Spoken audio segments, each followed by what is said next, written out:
Hello बच्चों, let's read this question. The question say that the atomic radii of fluorine and neon in angstrom unit respectively will be. इसके regarding बच्चों चार option यहाँ पे given है। इन चारों में से करेक्ट को आइडेंटिफाई करना है। तो सबसे पहले समझेंगे की कॉन्सेप्ट।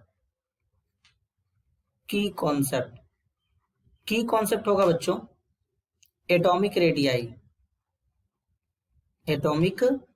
रेडियाई।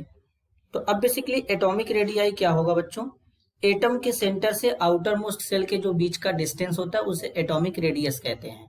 पीरियोडिक टेबल में जब बच्चों लेफ्ट टू राइट चलते हैं तो एटॉमिक रेडियस डिक्रीज करता है, टॉप टू बॉटम चलते हैं तो इंक्रीज करता है।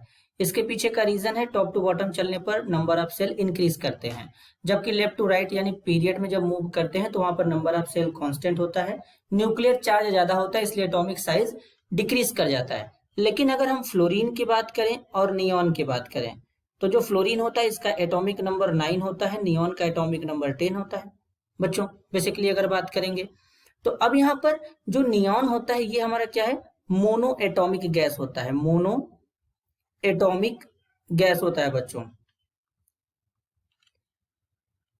मोनो एटॉमिक गैस होता है।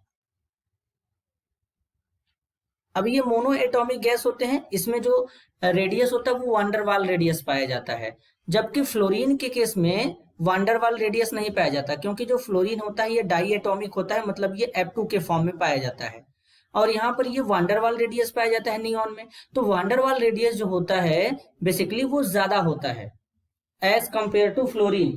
फ्लोरीन के कंपेयर में क्या होता है? ज्यादा हो जाएगा बच्चों, जबकि फ्लोरीन में हमारा वांडरवाल रेडियस पाया नहीं जा रहा है। तो इसलिए बेसिकली नियॉन के लिए जो वैल्यू होता है वांडरवाल रेडियस का वो 1.60 होता है एंगस्ट्रॉम में, और जो फ्लोरीन होता है इसके लिए जो वैल्यू होता है एटॉमिक रेडियस का एंगस्ट्रॉम में वो होता है 0.72 बच्चों। तो इसलिए हमारा बेसिकली क्या होगा? वांडरवाल रेडियस के कारण नियॉन का जो एटॉमिक रेडियस है वो ज्यादा हो जाएगा, क्योंकि ये मोनो एटॉमिक है। तो इसलिए बच्चों यहाँ पर करेक्ट आंसर होगा option first. This is your answer. I hope you understood it well.